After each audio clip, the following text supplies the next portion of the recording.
Record हो गया। वो कह रहा है यू आर नाइन लाउ। अच्छा,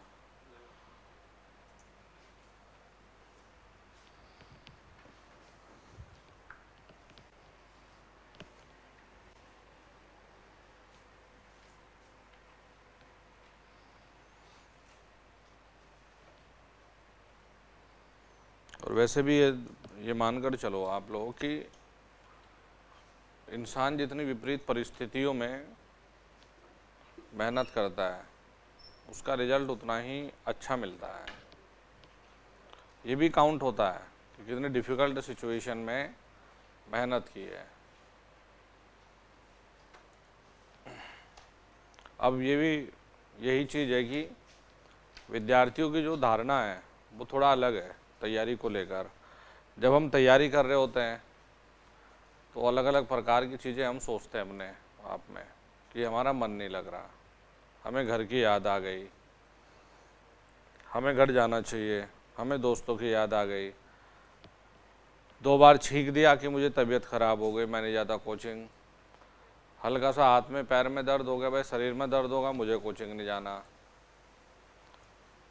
ज़बरदस्ती के 10 रिश्तेदार छोड़ के, रिश्तेदारों में शादी है वहाँ सिलेंडर ढोने का काम कर रहे हैं कि भाई शादी है रिश्तेदार के यहाँ, मुझे शादी में जाना। तो ये मान के चलो कि वो अपनी तैयारी के साथ में खिलवाड़ कर रहा है। यही चीज़ सोचकर चलनी थी कि अगर आप नौकरी कर रहे होते ईमानदारी से, आप सरकारी नौकरी कर रहे होते और यही बारिश होती तो जाना पड़ता। मतलब ऐसा नहीं कि भाई सरकारी है तो तुम छुट्टी ले लोगे, ज़बरदस्ती छुट्टी नहीं ले सकते, वहाँ भी तो नियम कायदे कानून वहाँ भी तो है। छुट्टी नहीं मिलती तो चाहे तबीयत हल्का फुल्का ख़राब भी है, तुम कल के दिन नौकरी पे जाओगे कि लाइन ही ब्रेक डाउन होगी, भैया चाहे बेड पे लेटे हो, ब्रेक डाउन हो गया तो चाहे आंधी तूफान रात के 2 बज रहे हो जाना पड़ेगा। तो ये सोचो कि कुछ बच्चे ये कहते हैं कि हमें घर की याद आ गई, हम घर जा रहे हैं, हम तो घर से पढ़ लेंगे। बढ़िया बात है, कर लो, कोई दिक्कत नहीं है, लेकिन ये बहाना मत बनाओ कि घर की याद आ रही थी इस वजह से। कल के दिन नौकरी पे गए होते, ये मान के चलो कि यहाँ कोचिंग नहीं कर रहे, तुम नौकरी कर रहे हो और भाई ट्रेनिंग चल रही है, इसमें तनख्वाह नहीं मिलनी, ये मान के चलो, तो नौकरी छोड़ के कोई, अगर मैं तो कह रहा है सरकारी नौकरी तुम्हें भारत के बिल्कुल उस कोने पे JNK के सबसे खतरनाक एरिया में तुम्हें कोई सरकारी नौकरी दे, तुम भाग के ज्वाइन करते और तुम्हें घर की याद भी नहीं आनी थी, तुम कहते सरकारी नौकरी मिल गई चलो ज्वाइन कर लो। तो ये मतलब दो नज़रिए से सोचना गलत है। पहले तैयारी को जो जितना सीरियस लेगा उतने अच्छे परिणाम उसको देखने को मिलेंगे। और देखो, घर में रह के, घर के अंदर रह के तो यार कोई कुछ कर भी नहीं सकता। और घर का मतलब मेरा सिर्फ ये नहीं कि गांव में चला गया भाई उससे है, घर का मतलब तो हमारे लिए ये भी है भाई यहाँ से बाहर अपने कमरे पे गए मतलब घर है। तो महाभारत का युद्ध हो रहा है जी, रणभूमि अपना सजी हुई है, उधर उधर से अर्जुन दुश्मन पर तीर चलाने के बजाय ये कहे कि ना जी आज तो बारिश हो रही है, आज मन नहीं है लड़ने का, आज तो मैं आराम करूंगा, आज युद्ध नहीं लड़ूंगा, आज तो मैं रणभूमि में अपना रथ पे सो जाऊंगा। कितना अजीब लगेगा। रणभूमि का मतलब है कि चाहे कुछ भी हो, स्थिति और परिस्थिति देखनी ही नहीं है, सिर्फ एक ही चीज़ देखना है और वो देखना है कि इस युद्ध को जीतना है। चाहे आंधी तूफान आए, थकान लगे, लेकिन उसकी बाकी कोई चीज़ है ही नहीं। भीम ने गदा उठाई कि नहीं यार आज तो मेरे हाथों में दर्द है, आज नहीं मैं लड़ूंगा, तो फिर युद्ध थोड़ा ही जीत जाते। और हनुमान जी अपना उड़े कि चलो ठीक है सीता माता का पता लगाएंगे। हनुमान जी ने कहा ना जी भाई हमारे तो शरीर में हल्का सा दर्द हुआ आज, छोड़ो सीता माता को, हम तो पहले आराम करेंगे। तो लक्ष्य जो होता है वो ऐसा निर्धारित होता है, और लक्ष्य का जो नशा और पागलपन होता है वो इन चीज़ों से तो सबसे ऊपर उठ के है भाई, जो आप सोच भी नहीं सकते। तो अगर आप इन चीज़ों में उलझ रहे हो तो इसका मतलब आपका जो आपने जो अपना ड्रीम सेट किया है, जो अपने लक्ष्य सेट किया है, वो कहीं ना कहीं कमज़ोर है,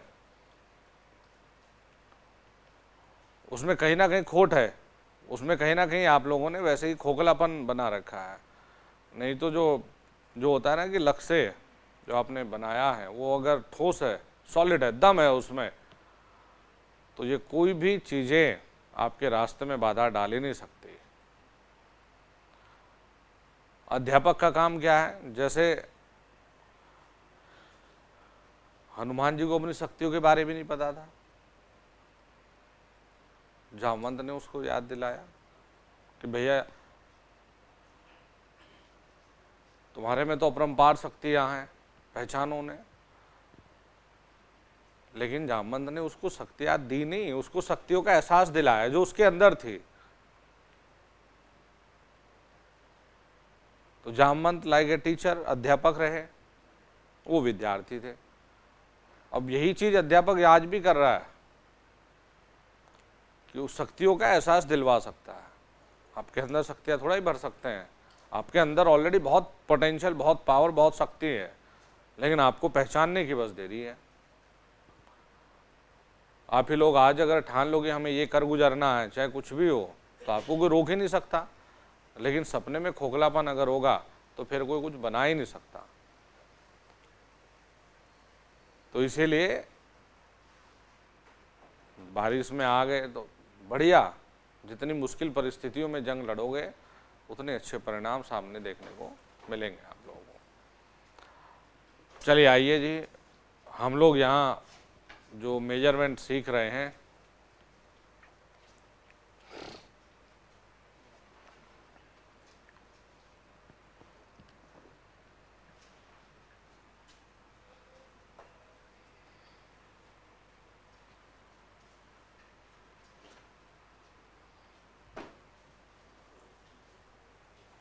करें शुरू। देखिए हम लोग ये सीख रहे थे, ये पढ़ रहे थे, जहाँ तक पहुँच गए थे हम भाई, उच्च प्रतिरोध के जो महत्वपूर्ण बिंदु थे, लो के बारे में, ये मीडियम के बारे में, ये सब सीख लिया हमने। ओके जी, चलो आगे बढ़ो। देखिए नेक्स्ट हम लोग चलते हैं एसी ब्रिज।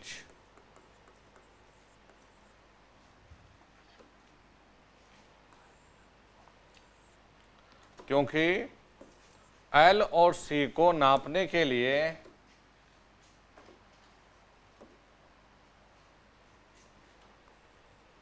एल और सी को नापने के लिए जो हम इस्तेमाल करने वाले हैं वो होता है एसी ब्रिज। एसी ब्रिज में जैसे हम बैलेंस अनबैलेंस को देखने के लिए डीसी में गैल्वेनोमीटर लगाते थे, तो एसी ब्रिज में हम लोग डिटेक्टर इस्तेमाल करते हैं। तो ये याद रखिएगा, डिटेक्टर के प्रकार। भाई नहीं, काम वही है।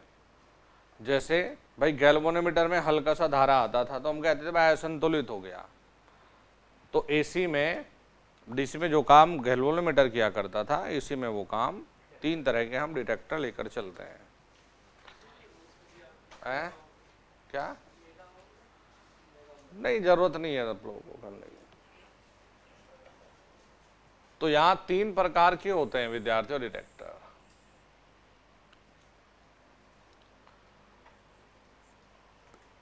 एक होता है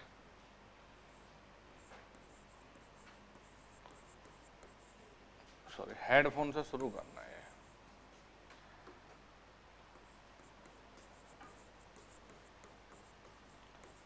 एक है हेडफोन, एक है वाइब्रेशन,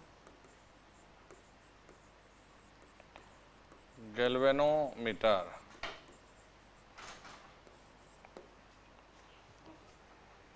और एक है बेटा ट्यून एम्पलीफायर। मान लिया ऑप्शन दे दे आपको कि कौन कौन से डिटेक्टर है और तीनों का नाम देकर ऑप्शन डी में कहे ऑल ऑफ दीज। ठीक है जी। तो बेटा ये तीन चीजें हैं, एक है हेडफोन, एक है वाइब्रेशन गैल्वेनोमीटर और एक है ट्यून एम्पलीफायर।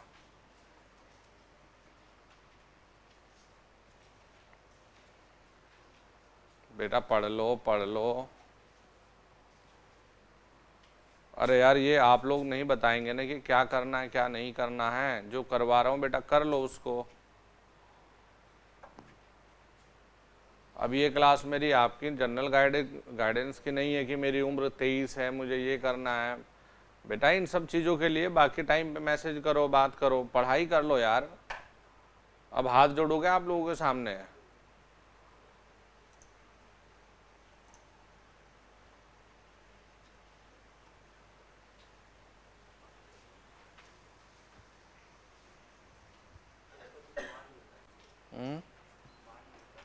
क्या मान नहीं हो, फ्रीक्वेंसी रेंज होती है, आप लोगों को नहीं लिखनी है।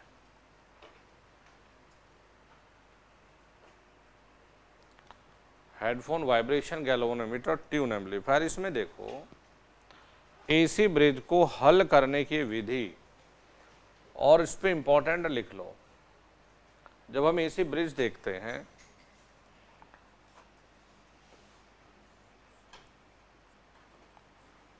Z1 θ1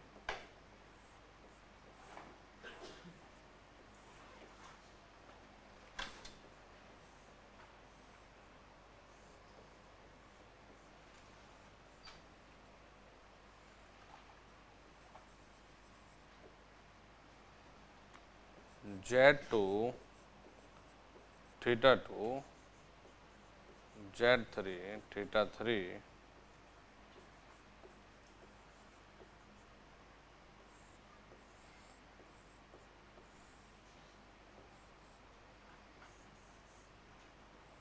भाई एसी में इम्पीडेंस और एंगल लिखा है ना फंडामेंटल ऑफ एसी में, रोल प्ले करता है। तो देखो ये जो एसी ब्रिज की कहानी आपको सिखा रहा हूँ वेरी वेरी इंपॉर्टेंट। इस पे न्यूमेरिकल की संभावना हमेशा है क्योंकि बहुत आसान है, आसान भी है और लॉजिक भी बढ़िया है। देखो अरे यही है यही है, यहीं से शुरू किया हमने है। हाँ तो मैंने कहा ना कि ये करने की आप लोगों को जरूरत नहीं है।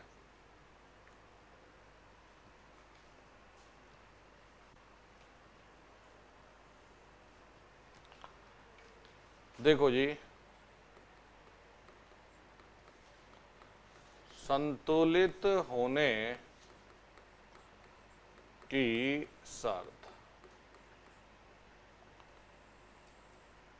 संतुलित होने की शर्त। तो संतुलित होने की जो शर्त है इसमें दो है बेटा। पहला Z1 Z4, मतलब ये Z1 और Z4 इनके मान, कोण नहीं सिर्फ मान लेने हैं, वो बराबर होना चाहिए Z3 और Z2 के। ठीक है भाई। और जो दूसरी शर्त है ये तो और मजेदार है, ये इसमें और जरूरी है। देखिए कोण का योग करना है। वैसे भी अगर इसमें देखो हम मल्टीप्लाई करते हैं तो मल्टीप्लाई में कोण को जोड़ना होता है। तो θ1 प्लस θ1 के सामने क्या है θ4 और बराबर होगा θ2 प्लस में θ3। ठीक है भाई, ये दो चीजें करनी है आपको। अच्छा जी एक छोटा सा न्यूमेरिकल भी करके देखो यहाँ, क्योंकि ये बहुत जरूरी है।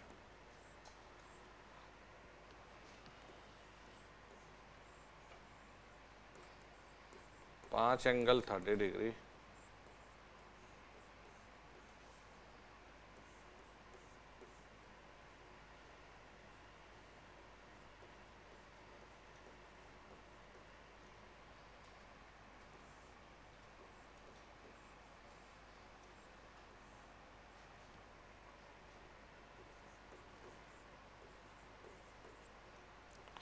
आपको यहाँ संतुलित होने की अवस्था में, संतुलित होने की अवस्था में Z4 θ4 ज्ञात कीजिए। संतुलित होने की अवस्था में Z4 व θ4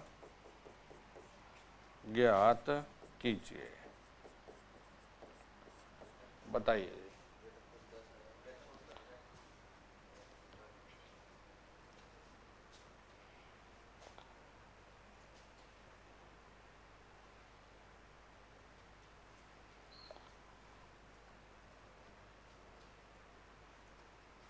बताइए संतुलित होने की अवस्था में, तो भाई हमें पता है, हाँ, Z4 गुणा 5 बराबर में 50 गुणा 1, तो Z4 बराबर 10 ओम है जी। अब यहां से देखो भाई, 30 डिग्री प्लस में θ4 बराबर में इधर क्या है, -40 प्लस के 50, ठीक है भाई। तो θ4 बराबर में 10 - 30 हो गया, तो माइनस के कितने मिले हमें, 20। ये 20 डिग्री हमें कोण मिल गया जी, θ4।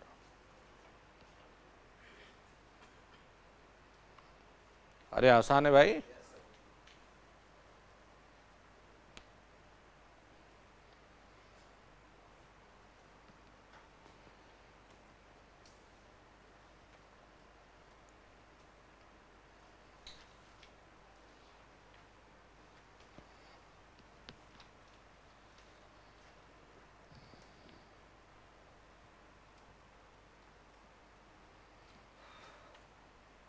हो गया। चलो नेक्स्ट है हमारा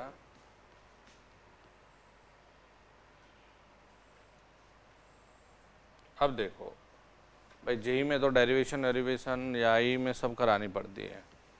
आईटीआई में आपको ब्रिज कैसा बना, और दूसरा, सारे तो जरूरी नहीं है लेकिन 2 या 3 के सूत्र आपको पता होने चाहिए, क्योंकि मैक्सवेल पे आप आईटीआई वालों पर न्यूमेरिकल आ चुका। तो हम लोग यहां पर लिखेंगे सेल्फ इंडक्टेंस नापने की विधियां। तो सेल्फ इंडक्टेंस को नापना है, सेल्फ इंडक्टेंस के नापने की विधियां देखनी है।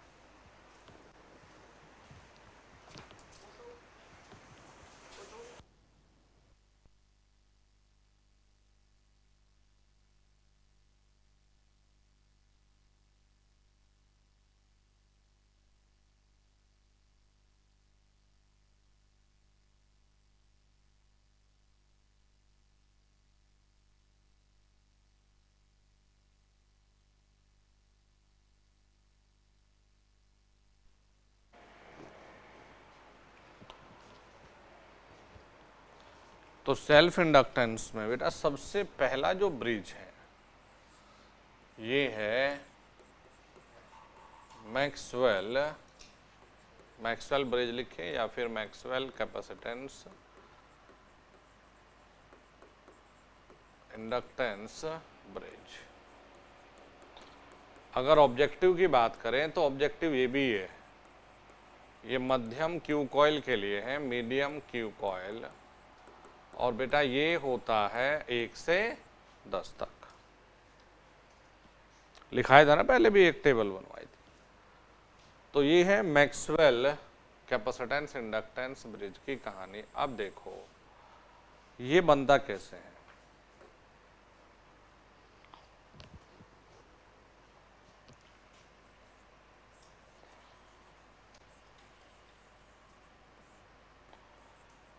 R1 -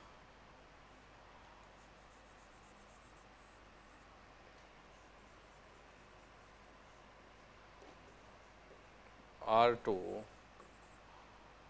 R3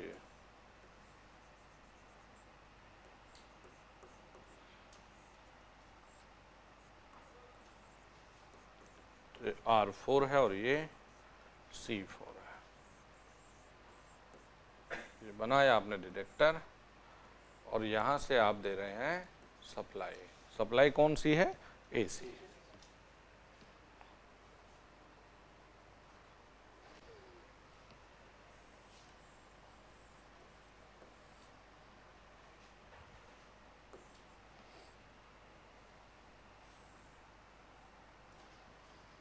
अरे राकेश जी, नींद खुल गई? मेरी समझ में बात नहीं आ रही है। हैं? अच्छा, वेरी गुड। ये लोग तो सब प्लास्टिक के बने हुए बाबू। ये हिमांशु कितने किलोमीटर से आया? 10 किलोमीटर से आ गया। ये मेरे आने से पहले ये था क्लासरूम में।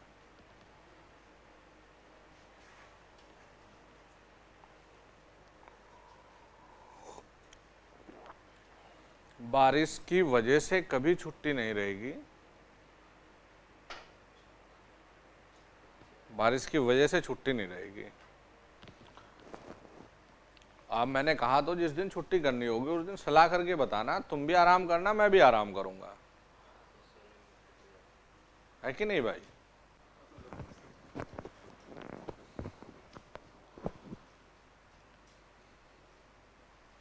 वो ज्यादा बढ़िया है ना फिर भाई।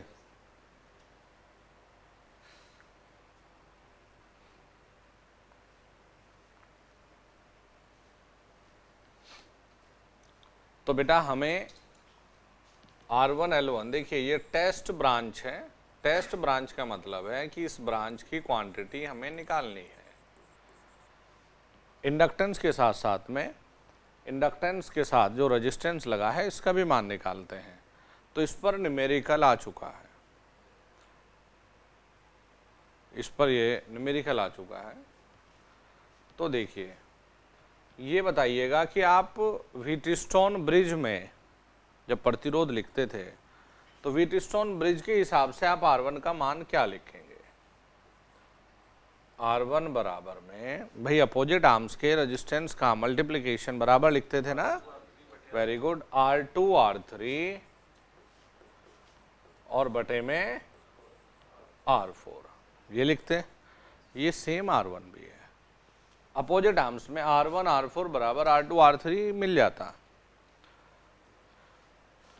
ये R1 का वैल्यू है। देखिए जी, L1 बराबर में, L1 बराबर अपोजिट आर्म्स के रेजिस्टेंस क्या है? अरे R2 R3 है जी। कैपेसिटर को, मतलब ये लिखने के मेरे दिमाग में, जैसे मैंने छोटे छोटे हिंट्स बनाकर अपने दिमाग में फिट कर रखे, ऐसे बता रहा हूँ। अदरवाइज मैं अगर इसी टॉपिक को मैं किसी अन्य, जैसे जेई वाले बच्चों को मैंने पढ़ाया था, तो मैंने पूरा प्रॉपर इसका 1-1.5 पेज का डेरिवेशन करवाया था। लेकिन अब बहुत सारी ऐसी चीज़ें हैं जो आपको ज़रूरत नहीं है, आप लोग फिर पढ़ोगे भी नहीं, घबराओगे। तो आपके लिए काम की चीज़ है इसको पहचानना। पहला ऑब्जेक्टिव यही है, किसके लिए इस्तेमाल हो रहा है? मीडियम क्यू कॉइल के, इंडक्टेंस को नापेगा। एक ऑब्जेक्टिव ये था। एक ये देखो, ये R1 L1 R2 R3 ये दोनों ना पैरेलल में है। R4 C4 ये पैरेलल में है। तो जैसे आपने इसको देखा, आपने कहा ये मैक्सवेल है। तो आप ये देखते हैं कि जब भी हम इक्विवेलेंट निकालते हैं, भाई हमारे लिए यही है कि भाई कैपेसिटर का रेजिस्टेंस से उल्टा निकालते हैं। सीरीज पैरेलल में भी रेजिस्टेंस का इक्विवेलेंट, भाई सीरीज में जो है वहाँ पैरेलल में है कैपेसिटर में। तो हमने कहा जी उल्टे का मतलब मेरे दिमाग में ये है कि यहाँ मुझे रेजिस्टेंस से डिवाइड करना था ऊपर, लेकिन यहाँ C4 है, रेजिस्टेंस से डिवाइड किया तो कैपेसिटर से गुणा करें, उल्टा बनाना है ना रिलेशन। तो हमने यहाँ रख दिया जी C4। यानी चौथी ब्रांच में R4 से इसमें भाग है, भाग है। तो अगर इसमें भाग है तो रेजिस्टेंस कैपेसिटेंस का उल्टा नेचर दिखाते हैं हम। तो अगर इसमें R4 से भाग है तो C4 से हम भाग की जगह गुणा कर दें, तो एक जगह भाग है तो हमने गुणा कर दी। तो ये फॉर्मूला आपका L1 के लिए है, आपको ना कोई डेरिवेशन की जरूरत है ना कुछ।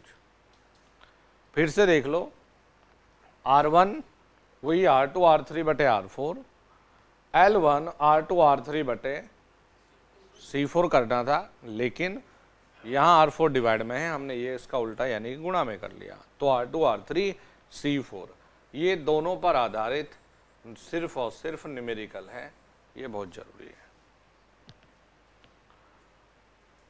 ये बहुत ही इंपॉर्टेंट है और ज़रूरी है, इसको बना लीजिए।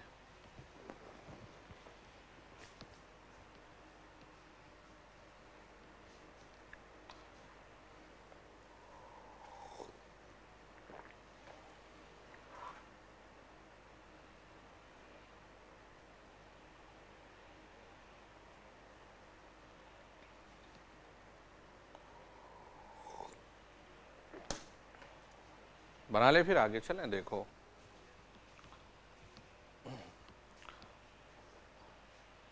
नेक्स्ट है बेटा नंबर 2 पर हेज ब्रिज। मैंने बताया था स्टार्ट कहाँ से है, ये वैज्ञानिक के नाम पे सारे, मैक्सवेल ने बनाया, ये हेज ने बनाया।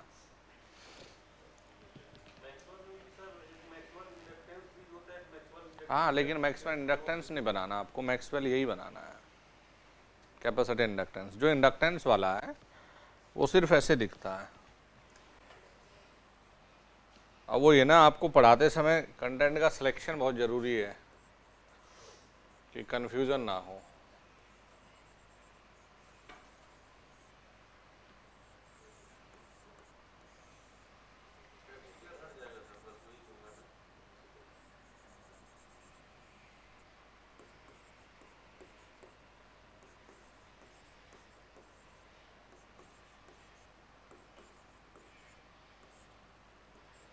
ये होता है, ये मैक्सवेल इंडक्टेंस ब्रिज होता है।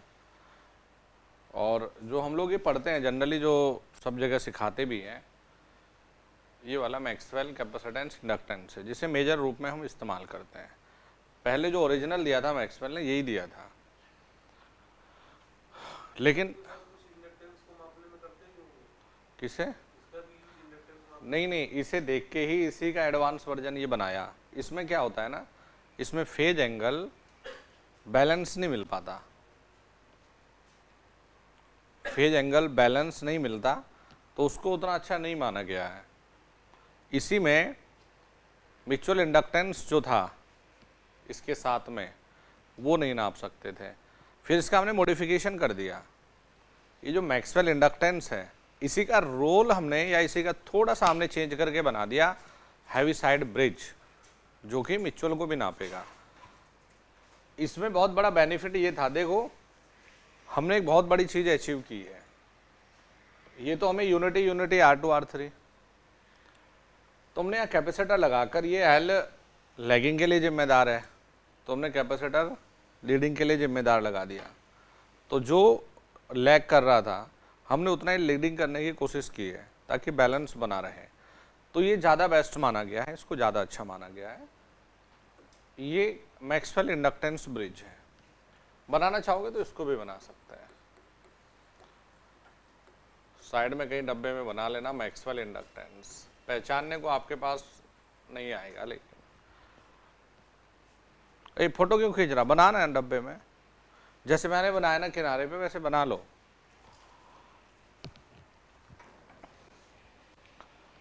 हेज ब्रिज H से शुरू होता है, तो हाई क्यू कॉइल के लिए क्यों है बच्चों, और हाई क्यू कॉइल की रेंज है क्यू, मतलब क्वालिटी फैक्टर, जो रेजोनेंस अनुनाद में सीखा है। अब देखो, अगर आपको मैक्सवेल वाला याद है ना ब्रिज बनाना, तो देखो ये भी याद हो गया।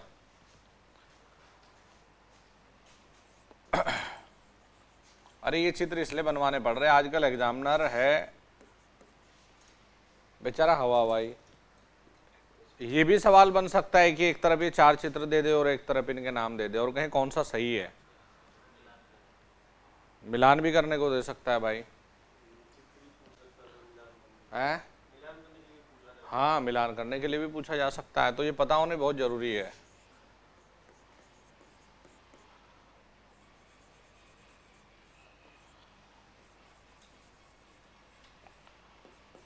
तो R2 R3, अरे यहां तक तो कोई दिक्कत नहीं, पुराने की तरह ही बना है भाई। पुराने में जो चौथी ब्रांच थी वो समांतर में है। अब इसमें सिर्फ कष्ट कर लो कि ये वाली जो ब्रांच है वो कर दो सीरीज में, R4 और C4, यहां से देंगे हम सप्लाई।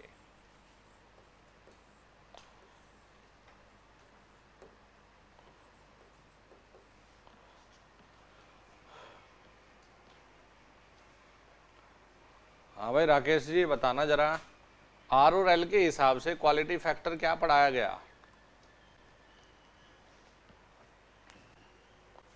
R और L के हिसाब से, अरे सीरीज में क्वालिटी फैक्टर RL वैल्यू जहां होती हो, जबरदस्ती 1/R, मैं तो ये पढ़ाया ओमेगा L1/R1।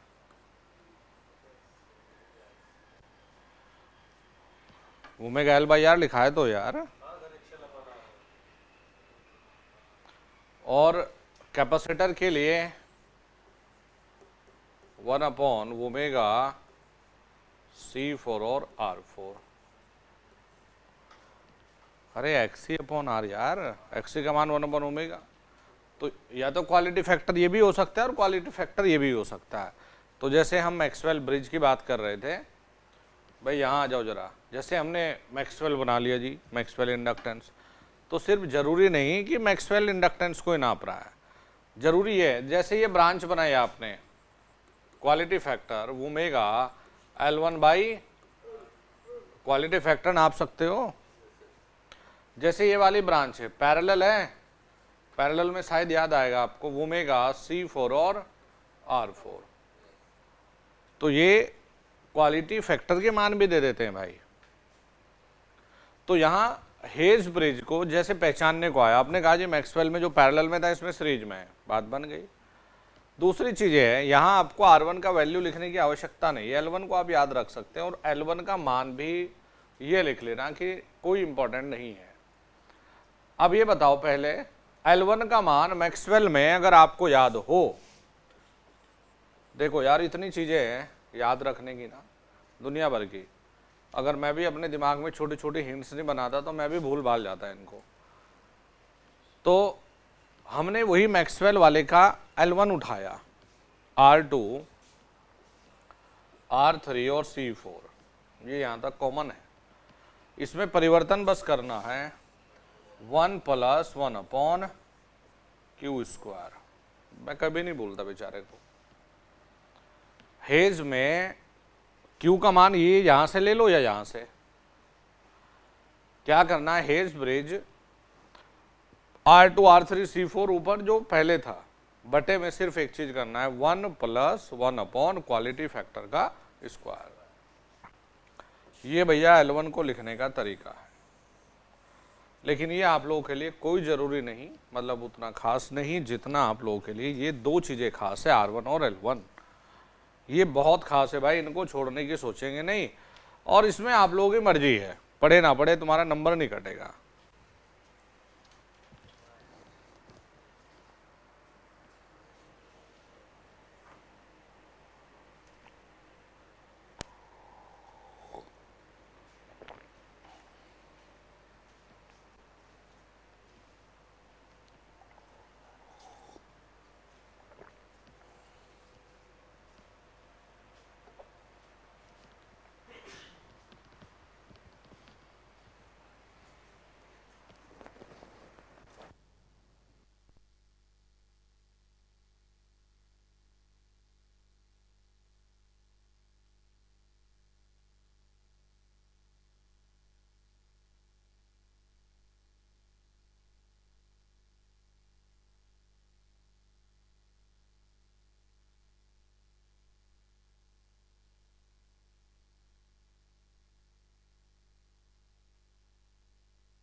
हो गए, बना लिया ये।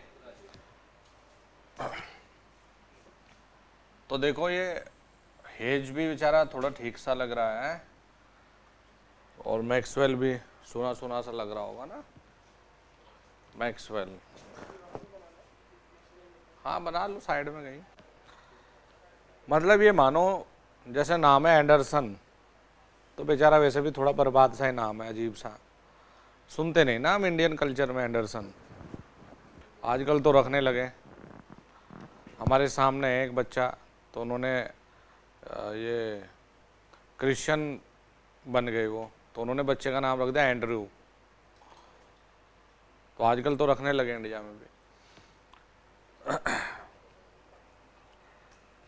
तो जो सबसे अजीब दिखे वो एंडरसन है। मतलब इसे भी पहचानने को आ गया, ये भी बेचारा ठीक सा लग रहा है, ये भी इसी का एक मॉडिफिकेशन था। लेकिन जो सबसे अजीब दिखे, अजीब का मतलब मैं ये नहीं कह रहा हूँ कि बेकार दिखे, मैं कह रहा हूँ कि थोड़ा सा ऊट पटांग सा जुड़ा हो, मतलब वो एंडरसन है। पहचानने को आ जाए आपको कि ये कौन सा ब्रिज है या मैच करवाना हो,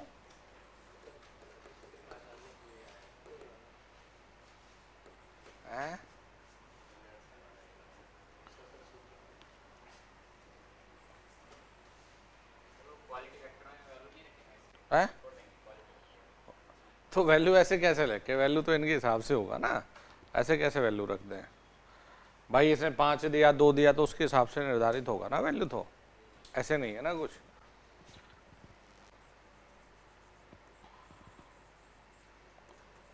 R1 L1, और देखो ये स्मॉल r, स्मॉल r1, ये सिर्फ प्रदर्शित कर रहे हैं यहाँ कि इस इंडक्टेंस के इंटरनल प्रतिरोध को, और कुछ नहीं। टेस्ट हमारे लिए यही R1 L1 जो हमें निकालना था। ये डिटेक्टर, ये कैपेसिटर, ये R2, ये R, ये R4, ये R3।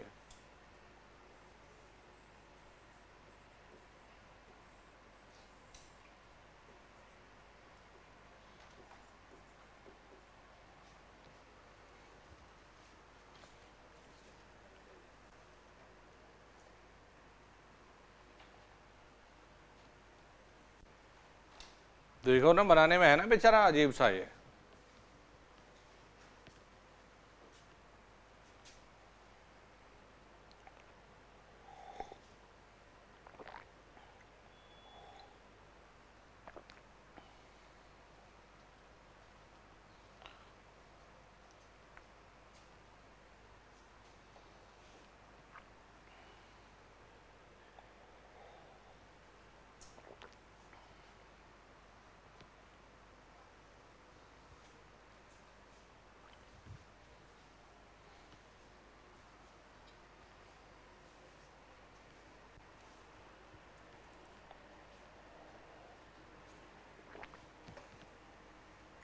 देखो सिर्फ पहचानना जरूरी है, फॉर्मूला बिल्कुल जरूरी नहीं है।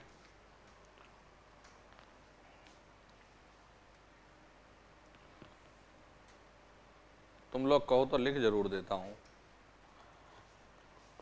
कभी तुम सोचोगे गुरु जी को भी याद नहीं है, लेकिन खैर हमारे याद होने ना होने से क्या फर्क पड़ता है, पेपर तुमने देना है। R2 R3 अपॉन R4, ठीक है भाई, वो तो कुछ बदला नहीं ना, यही तो लिखते। अच्छा देखो पूरा प्रतिरोध R1 प्लस R1 होता है इस ब्रांच का प्रतिरोध, है जी। R1 प्लस स्मॉल r1 बराबर R2 R3 बटे R4। तो अगर मैं कैपिटल R1 निकालता तो ये हो जाता माइनस के R1 इस तरफ जाकर, ये व्हीटस्टोन ब्रिज के हिसाब से ही लिख लेते हैं। अगर हम L1 निकालेंगे, L1 बराबर C R3 बाई R4 और R2 plus R4 plus R2 R4, ये हो गया फॉर्मूला। मेरे हिसाब से तो तुम ना लिखो तो ज़्यादा फायदा है, ये तुम्हारे एग्ज़ाम के लिए नहीं है। ये तो मैं खुद ट्राई कर रहा था कि मुझे याद है क्या। अरे लिख दो सामने कि ये नहीं पढ़ना, हाँ और क्या, ये नहीं पढ़ना। और वैसे देखा जाए तो मुश्किल भी नहीं है, मेरे हिसाब से पैटर्न है CR3/R4, पहले ये दोनों योग है और बाद में दोनों का मल्टीप्लिकेशन है।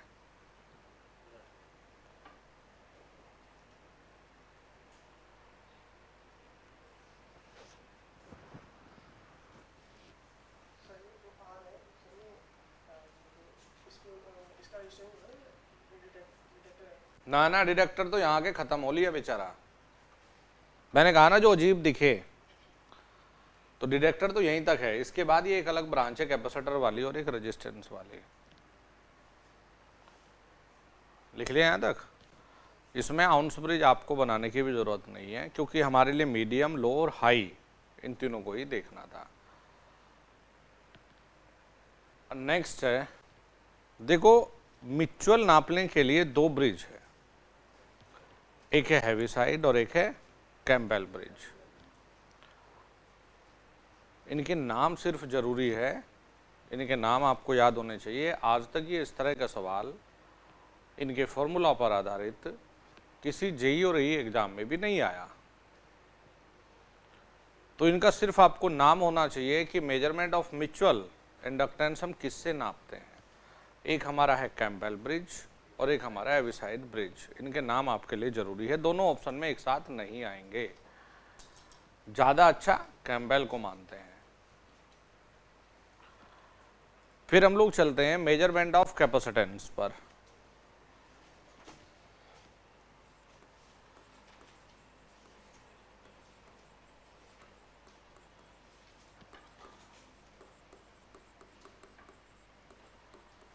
मेजरमेंट ऑफ कैपेसिटेंस, धारिता को नापने के तरीके। इसमें है आपके लिए दो तीन सवाल बढ़िया बढ़िया।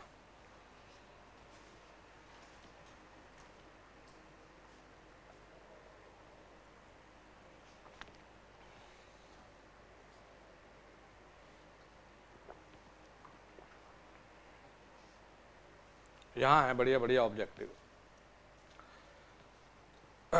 देखो एक चीज को समझिएगा, सवाल है बहुत अच्छा। ये हमने बनाया बेटा स्मॉल आर और ये बना दिया हमने कैपेसिटेंस सी। इस पर हमने सप्लाई दी है वी, यहाँ है टोटल करंट आई, ये हो गया जी आई आर और ये हो गया आई और सी। ठीक है भाई।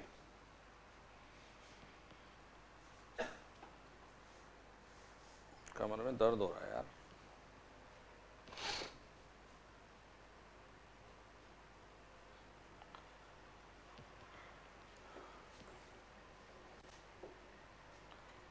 तो बेटा आप यही तो कहोगे कि आई बराबर में आई आर प्लस में आई सी। और बेटा आपको पता है कि जहाँ भी आर एल ये एल और सी आते हैं तो मतलब एसी होता है। पैरेलल बना दिया ना, पैरेलल आरसी सर्किट। आप लोग जब फेजर डायग्राम बनाते हो आपको बहुत नई चीज़ सीखने को मिलेगी इसमें।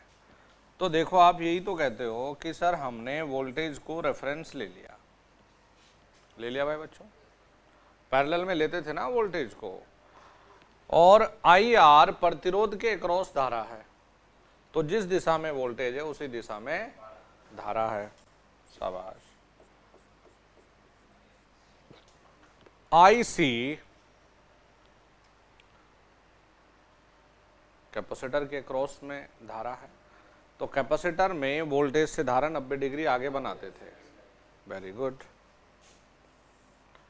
तो ये बना आई सी। तो बेटा इन दोनों का जो परिणाम बनाते थे, ये क्या बनाते थे? Total current I. अरे ये तो करते थे यार। तो V और I के बीच के कोण को क्या कहते थे? हाँ कोई नहीं, theta phi, power factor angle कहते थे, है जी। तो आपको यहां से पावर फैक्टर या शक्ति गुणांक जो मिलेगा 0, नशे में क्या? नसरुद्दीन शाह से इंस्पायर हो गया, बरसात के मौसम में है। नालायक 0 कहां से हो जाएगा? फाई है, कॉस फाई लिखेंगे ना। हाँ, कॉस फाई, ठीक है। पावर फैक्टर, शक्ति गुणांक, ये मेरे हिसाब से सब बच्चे सीखते भी हैं और सबको आता भी है। अगर किसी से पूछे कि भाई एसी परिपथ में शक्ति गुणांक क्या होता है, तो सब कहेंगे जी कॉस फाई, कहेंगे ना भाई। अच्छा, देखो एक बात बताओ कि हमेशा याद रखना, फाई तो ये कोण बन गया, जो कोण हो सकता है ये 0 से 90 के बीच ही तो हो सकता है भाई। जो शक्ति गुणांक की जो रेंज है वो 0 से 1 तक है। तो जो 90 को छोड़कर जो ये कोण होता है,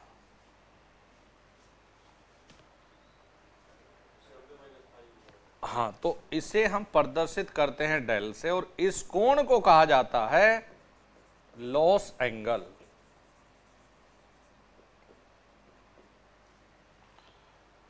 इस कोण को कहा जाता है लॉस एंगल।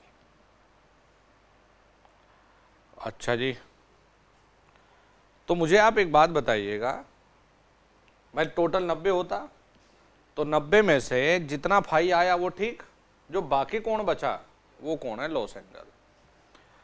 भाई बच्चों एक बात बताओ कि फाई को क्या मैं 90 माइनस डेल लिख सकता हूं?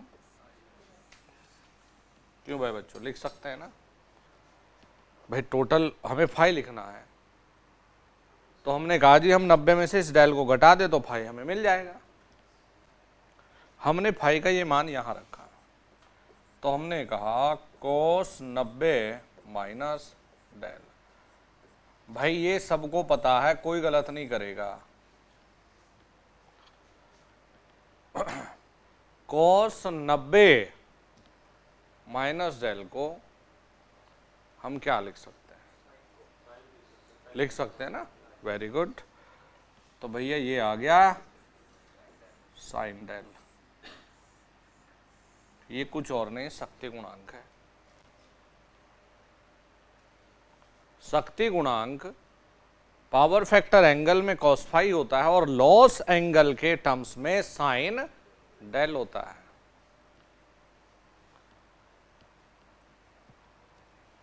ठीक है, जैसे इसकी कीमत समझो,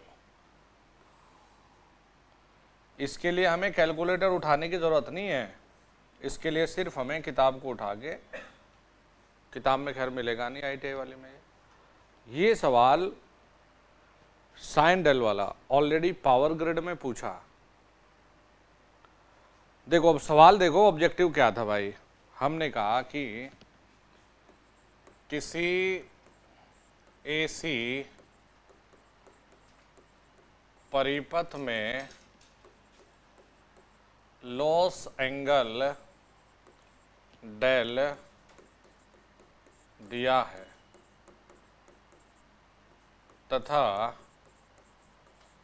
पावर फैक्टर एंगल फाई दिया है, तो शक्ति गुणांक होगा। हमने कहा जी ये, हमने कहा sine phi, B sine del, C cos phi, D both B and C. अब जब हमने पढ़ाई बेचारा cos फाई, हम cos फाई से आगे बढ़े ही नहीं, तो हम तो टिक करते कि जी सी है। लेकिन जब हमने प्रॉपर स्टडी करी है तो हम कहेंगे जी लॉस एंगल के हिसाब से देखो ये होता है, पावर फैक्टर के हिसाब से ये होता है, तो ऑप्शन हमारा डी सही है।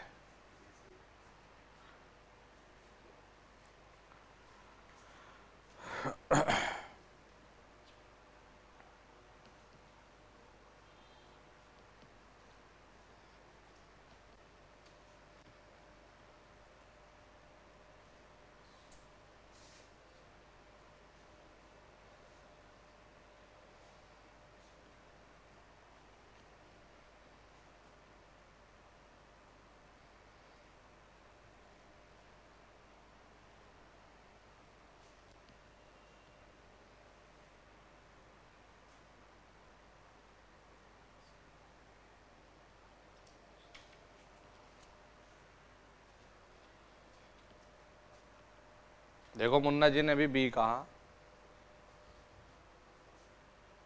मुन्ना कुमार जी अभी बी कह रहे हैं, जबकि ये दूसरी बार तीसरी बार पढ़ रहे होंगे कोर्स में। और खैर चाहे पहली बार भी पढ़ रहे हो, जब ये बता दिया कि ये दो चीज है, तब भी भाई साहब बी कह रहे हैं इसमें।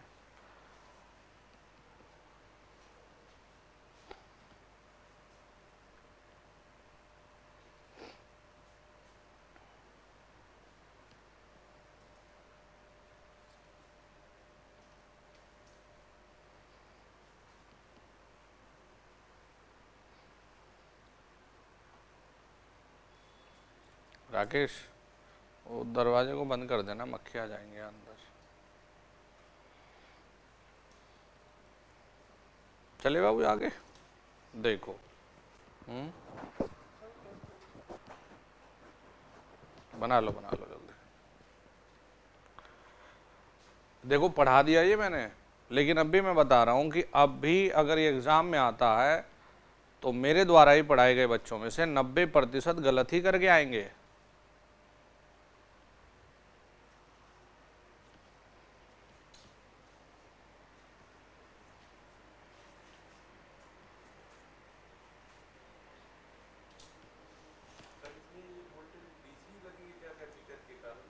कौन सी वोल्टेज? वी तो है पैरेलल में, वोल्टेज वही तो है।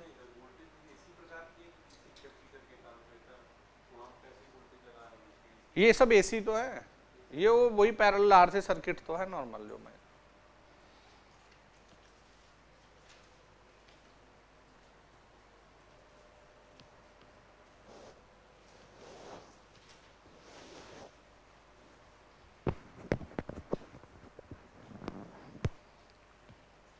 अच्छा जी चलो देखो आगे एक चीज, एक सूत्र और है। ये बहुत छोटी छोटी चीजें हैं जो नॉर्मली छोटे लेवल के एग्जाम के लिए जरूरी है। भाई बड़े लेवल पे तो हम नॉलेज को न्यूमेरिकल बड़े बड़े देकर चेक कर लेते हैं, तो ये सीखनी चाहिए छोटी छोटी चीजें। भाई बच्चों एक बात बताओ कि यहां से IR धारा ही तो है बेटा, है जी।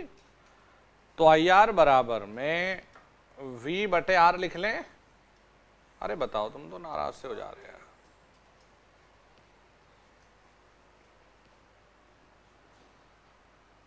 यही तो लिखते हैं। और IC बराबर में हम लोग लिखते V/XC और XC का मान रखते 1/ω/C, राइट जी। तो ये हो जाता V/ω/C।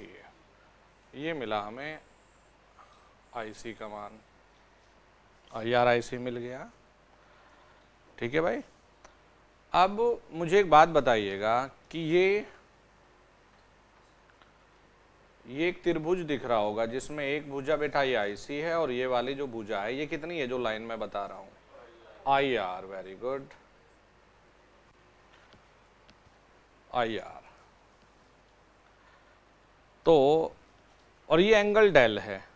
मुझे एक बात बताइए, एक शब्द होता है जो नॉर्मली आप लोग कैपेसिटर में सीखते हो, डाइलेक्ट्रिक लॉस, डाइलेक्ट्रिक हीटिंग में जब आप पढ़ते हो डाइलेक्ट्रिक हीटिंग में कि डाइलेक्ट्रिक लॉस के कारण हीटिंग होती है, यूटिलाइजेशन और हीटिंग में एक छोटा सा चैप्टर है, यहीं पर एक शब्द होता है डिसिपेशन फैक्टर।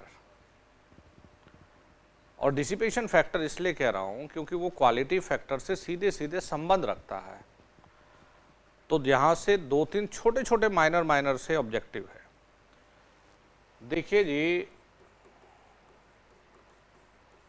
डिसिपेशन फैक्टर को बेटा हम लोग टेंजेंट फैक्टर के नाम से भी जानते हैं।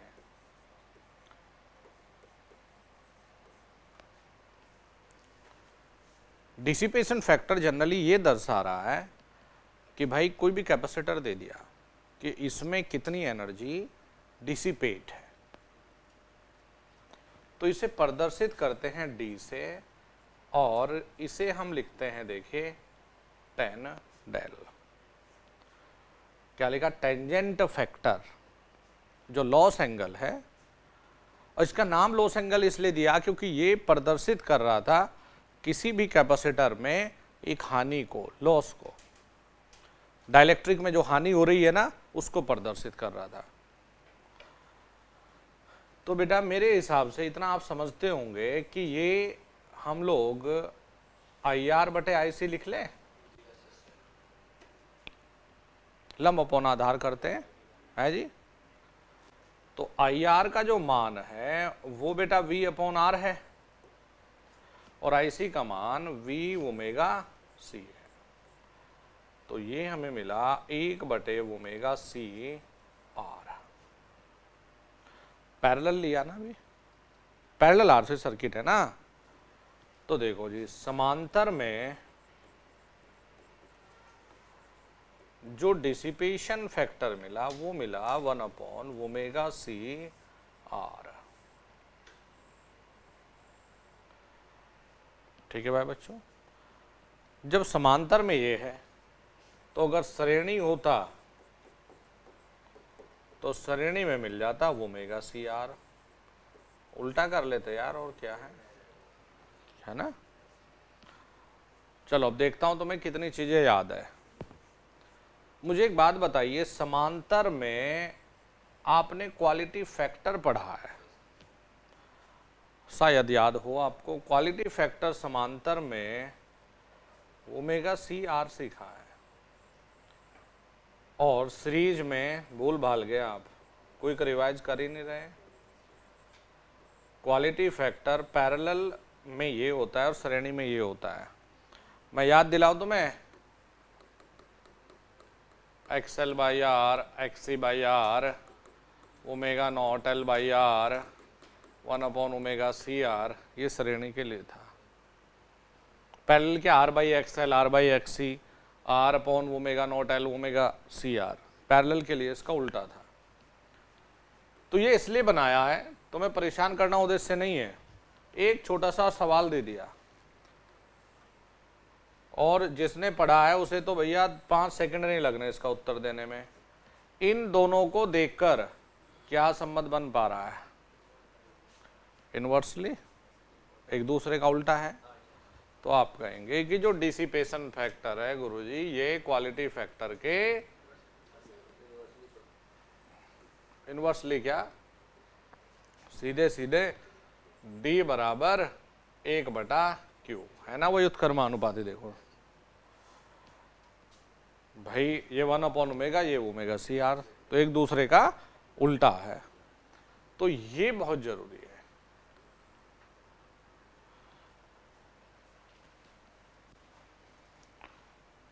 क्या कि डिसिपेशन फैक्टर और क्वालिटी फैक्टर का यदि संबंध पूछता है तो आप कहेंगे जी D बराबर 1/क्वालिटी फैक्टर, फ्री का नंबर मिलेगा।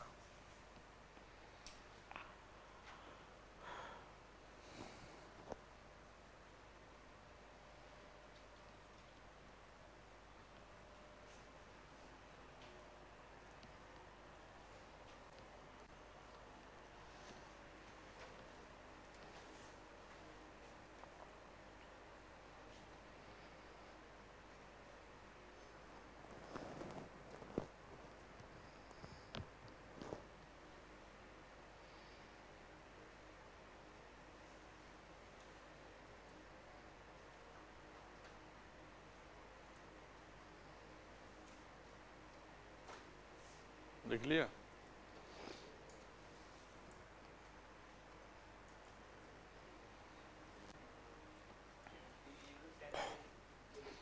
हाँ हाँ,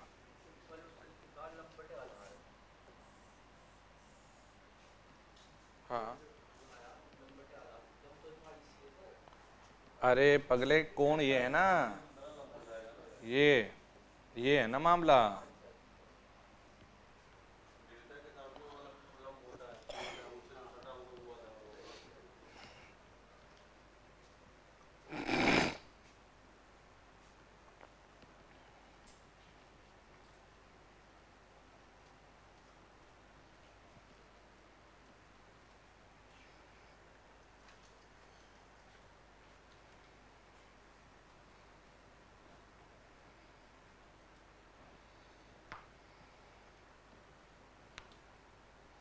ठीक है जी।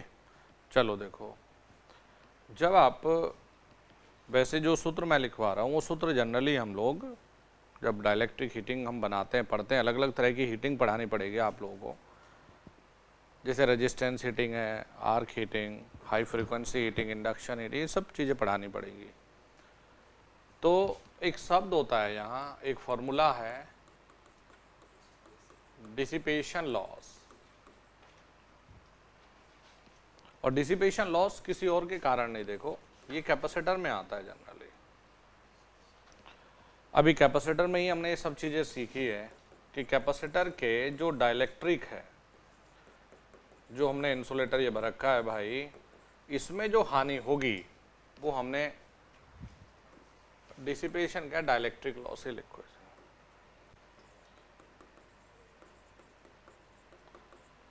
तो देखो जी, ओमेगा क्या है? फ्रीक्वेंसी। सी क्या है? कैपेसिटर। सप्लाई वोल्टेज जो हमने वो कनेक्ट की है, ओमेगा सी वी स्क्वायर और 10 डेल। 10 डेल इसलिए क्योंकि 10 डेल ही मैंने कहा कि जो कैपेसिटर में हानि के लिए जिम्मेदार है। तो भैया डिसिपेशन लॉस क्या है? वॉट में आएगा। तो याद रखिए, ये सवाल जरूरी हो जाता है कि जो डाइलेक्ट्रिक लॉस है ये किसके समानुपाती है।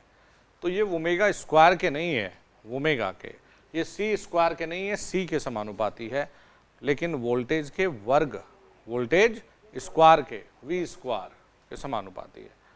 तो ये तो हमारी कैपेसिटेंस से जुड़ी हुई कुछ और चीज़ें थी, इनको बना लो।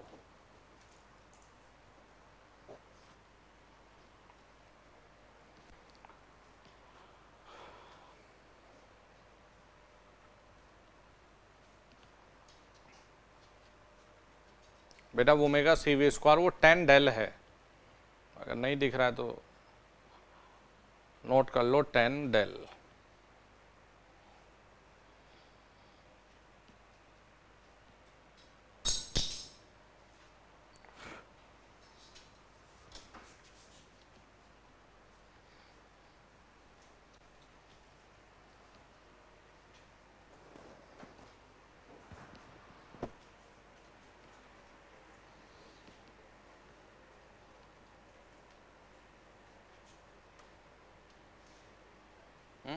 हो गया? चलो, तो कैपेसिटेंस को नापने के लिए दो एसी ब्रिज है जो काम करते हैं।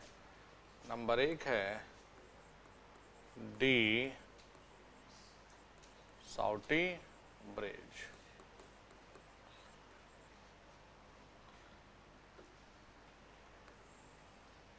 डी साउटी ब्रिज, यह धारिकता को नापता ही है। यह है डिसिपेशन फैक्टर तथा डिसिपेशन फैक्टर अगर निकल गया तो पावर फैक्टर भी निकल जाएगा। या डिसिपेशन फैक्टर तथा शक्ति गुणांक को भी नापता है।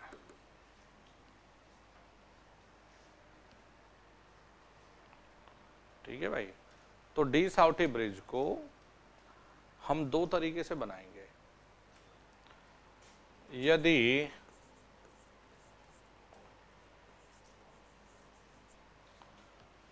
आप ये लिखिए, यदि शुद्ध capacitor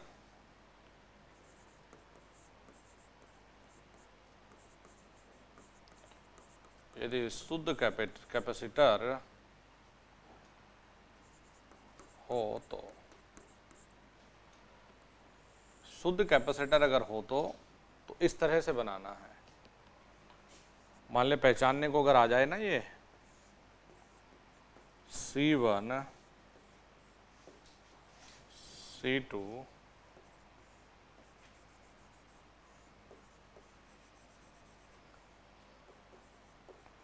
R4 R3,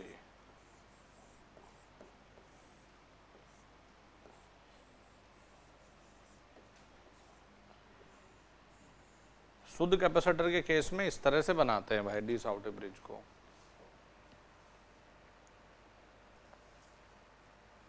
C1 C2 दोनों ब्रांच में कैपेसिटर और इधर वही R3 R4।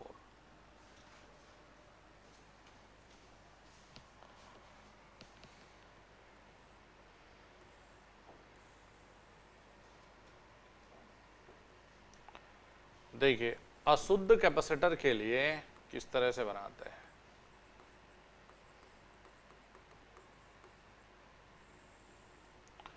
आएगा दोनों में से एक ही, ये देगा तो ये नहीं देगा भाई ऑप्शन में। मान लिया आपको कहें 4 ऑप्शन, देखिए निम्न में से डी साउटे ब्रिज को पहचानिए, तो या तो ये दे देगा डायरेक्टली या फिर जो बना रहे हैं ये दे देगा।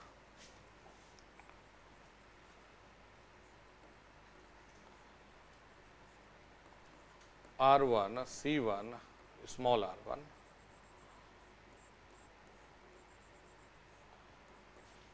R2 C2 स्मॉल r2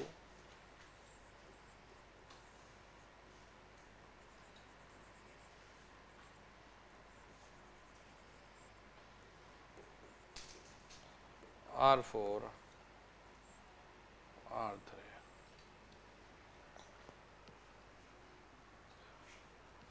ये यहाँ अशुद्ध के लिए लिखते हैं, मतलब कि शुद्ध के लिए रेजिस्टेंस वगैरह नहीं है बेटा, लेकिन अशुद्ध के लिए यहाँ पर ये रेजिस्टेंस है।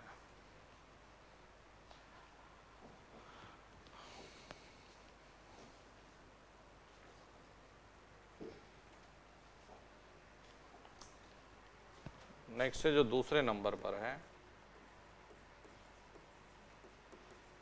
वो है शेयरिंग ब्रिज।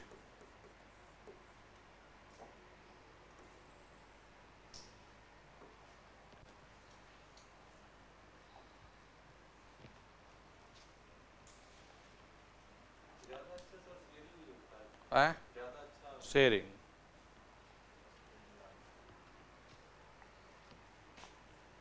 पहला पॉइंट ये है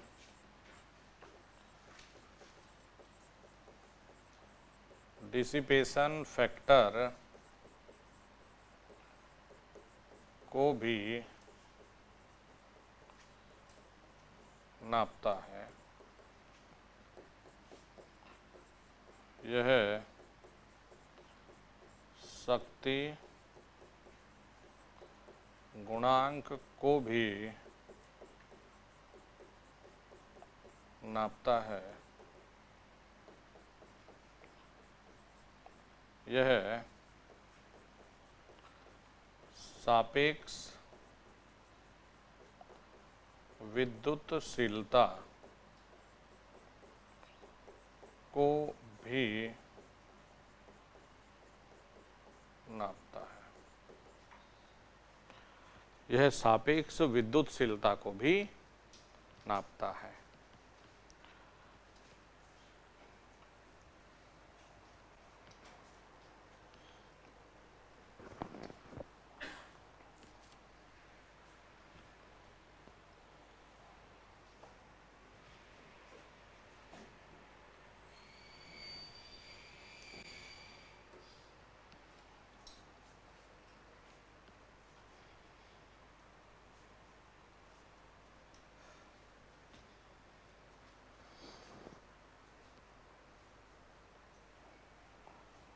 देखो भाई बच्चों,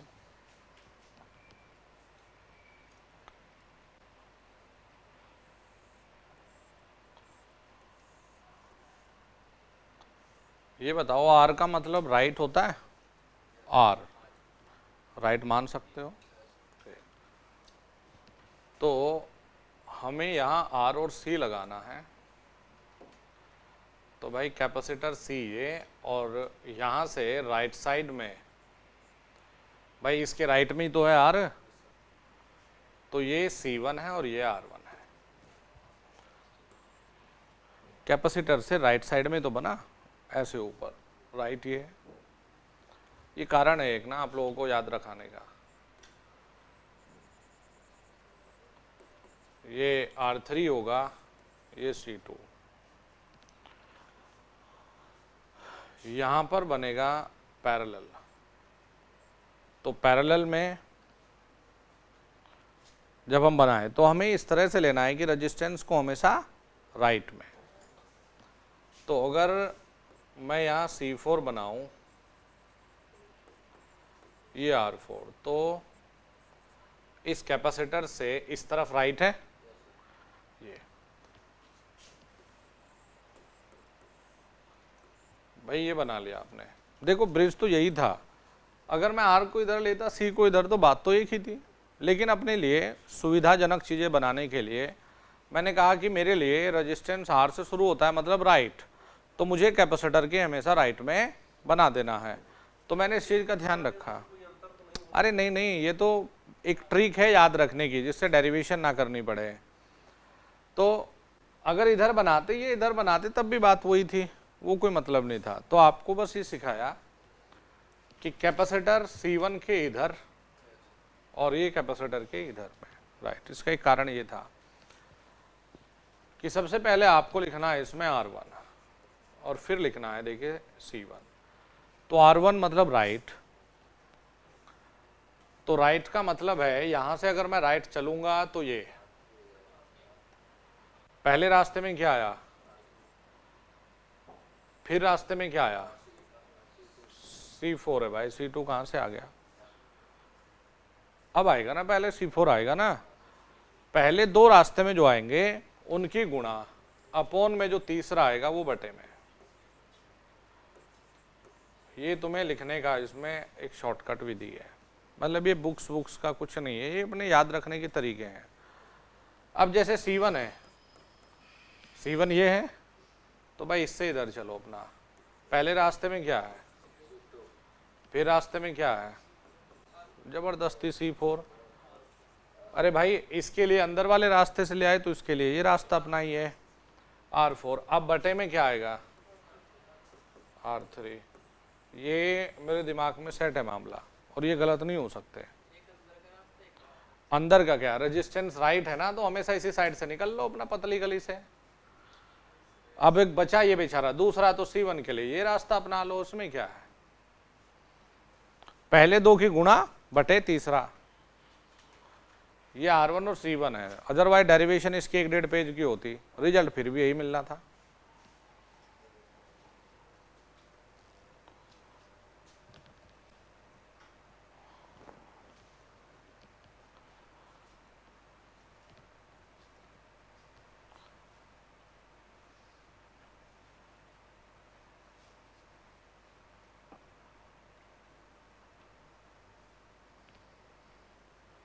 डिसिपेशन फैक्टर कैपेसिटर में के अंदर में डाइलेक्ट्रिक में होने वाली हानियों को प्रदर्शित करता है। ये हमने 10 बार पहले भी बोला है भाई।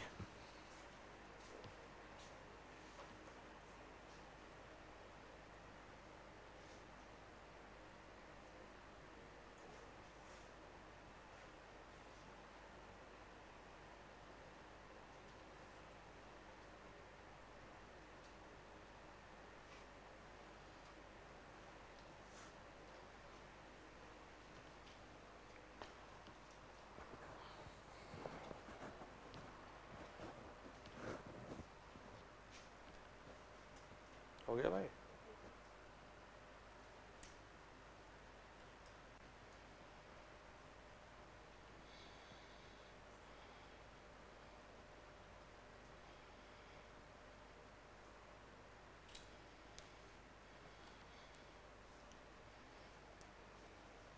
बना लिया बस, और क्या। लिखने का तरीका अपने आप देखो बना के।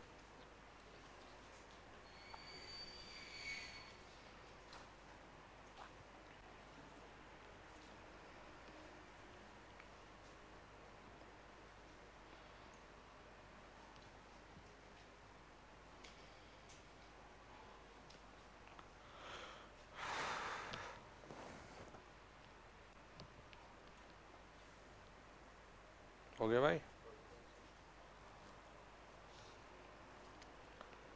चलो फिर एक और छोटा सा बच गया, वेन ब्रिज।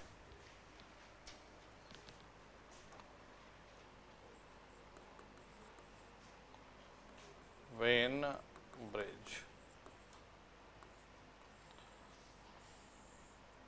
यह है, देखो ये बहुत जरूरी है।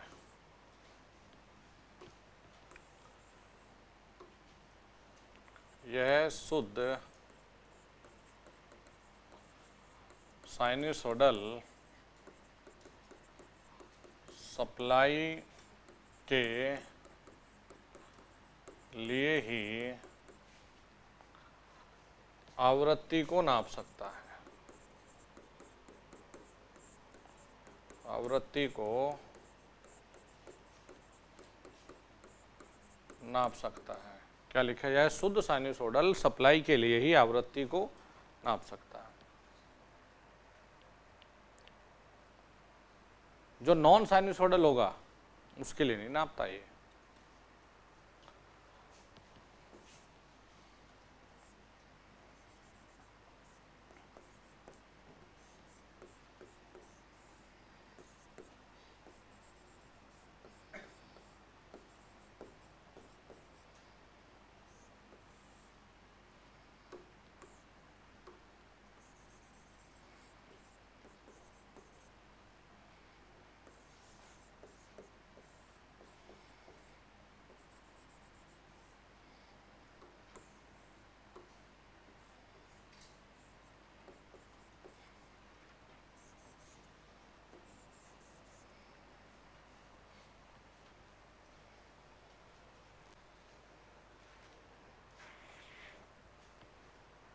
तो इसमें चित्र ये जरूरी है। और देखो अगर इसमें इस ब्रांच को श्रेणी में ले लें और इसे पैरेलल में R2C2 को, तब भी ये सही है, सेम है, कोई फर्क नहीं पड़ेगा।